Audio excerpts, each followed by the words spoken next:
Yeah, I couldn't agree more. And I think, we see a lot of really interesting supplier collaboration at the point of defining that requirement. If you're going out with a fairly loose requirement, or a requirement that might be iterative, a little bit like a kind of agile process where it kind of develops as it goes, who better to ask than the experts who are going to potentially be delivering that? And supplier A might have a completely different approach and methodology to supplier B. But by having a range of options where people know that they're in a competitive process, that allows innovation to potentially come into it even at that stage, where you might be suggesting an outline, or the requester might be suggesting an outline, and a supplier says, we potentially got a different way of doing that. We've done that elsewhere. Here's an opportunity. How much would you see procurement getting involved with the process once that information has come back to the requester? Would it be kind of advising them on their choices, or how much involvement would you see procurement having at that point? So I see procurement being engaged throughout the process.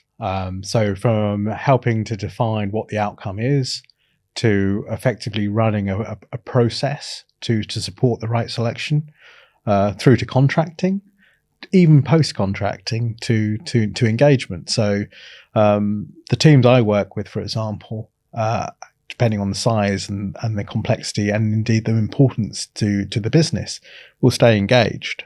So post-contract, we work on a supplier relationship framework to ensure that any of the longer-term relationships that we have at the beginning of the engagement is at least performing the same, if not better, at the end of the engagement. So it's one that we would stay with from cradle to grave. In regards to the analysis piece, that's the difficulty. Procurement loves to do data analysis. We love to be able to show different charts and different complexities and mechanisms to compare supplier A, B, and C, and give a recommendation on the best one, using different viewpoints. It's important, but what's important is the capability of having the right delivery for the right solution. The cost, yes, you need to take different views, need to take different angles, but do I really care that the rate card for supplier A is 10% higher than rate card supplier B? Because if I'm using an X number of hours, is that really important? Is that going to benefit the business? Or is there a degree of contractualization that I can ensure that supplier B will deliver my proven concept, and stand by that in terms of ensuring that it not only delivers the best price, but to the best outcome? Yeah, and I think that's where it comes into the post-contract side of it, which I think is, in my view, an area. It kind of, as organizations become more mature with their functions, they develop along a certain pathway.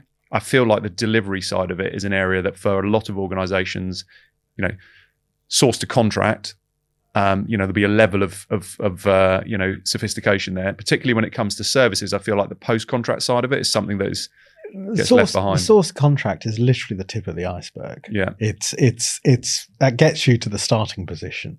It's post-contract. That's where the real potential is.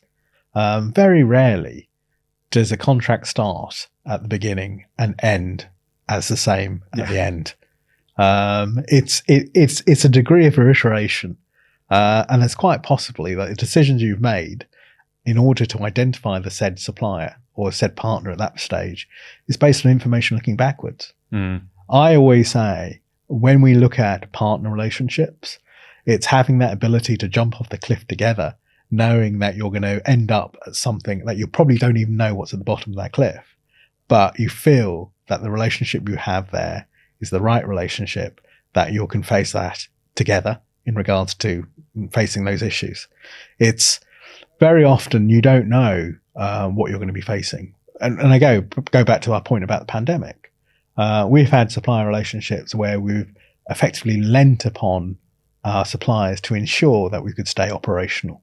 Now, who could have foreseen that we would had the pandemic the way that we had, and we were overarching in terms of our supplier relationships to ensure that they could effectively provide us with solutions where, dare I say, price wasn't the number one factor at that moment in time. It's around security of supply. It's around having that flexibility to turn on a 10 pence piece and go in a different direction. But that their success or their ability to deliver success for us ensured that we could stay operational during a very difficult time. Yeah, so that to me speaks clearly about the requirement for, aligned goals, which again comes back to outputs and outcomes. Because yes, you could look at rate cards. Supplier A is slightly cheaper than supplier B, but how long is it going to take supplier A compared to supplier B? And what about the complexity that comes up when halfway through particularly obviously in services where this complexity comes up, things always change. How is that supplier going to deal with it being a movable feast? We see a lot of people looking at things like win ratio versus average cost overrun and stuff like that. Again, that's looking at more at the quantitative metrics, but there's all the qualitative side of it as well. So, okay, that supplier took longer to deliver the project, but why is that? Was it due to internal factors? And actually, from a qualitative perspective, did the team feel like that supplier did a great job? As you say, working together so that it might have taken that supplier longer, but they're committing more time to your project, your piece of work. So I think that really gets into the nuances of it rather than just looking at it as a kind of like very binary situation. Business is around relationships at the end of the day. And what we do is we take, from a procurement perspective, we take multiple different viewpoints from multiple different angles in order to understand whether we have confidence. At the end of the day, it's confidence. So do we have confidence in supplier A versus B in order to deliver what we needed to deliver? And it is a nuance. There is a degree of binary data analysis that will have to be there in order to produce the right story to not only our business and our stakeholders, but also to justify a decision. But equally, at the end of the day, there is that leap of faith, especially when you're talking about services, because it isn't tangible. But there's that leap of faith, and that leap of faith, you need to feel 100% comfortable that you are making the right decision, which is coming back to your earlier point around post-contract.